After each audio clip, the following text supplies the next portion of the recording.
Katulad kanina. Yan. So, pag ang fuse nyo walang parasitic draw, so for example, dito sa blue, dapat mag-show up dyan sa ay negative. Kita? Negative. There. So, with parasitic draw,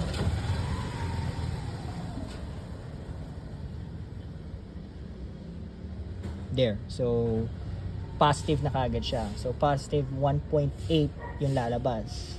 Again, without parasitic draw circuit sa fuse, 0.0. With parasitic draw, it shows 1.8. So, meaning to say, meron siyang buhay na linya. So, jumping into the diagram, so ganyan siya dito, which is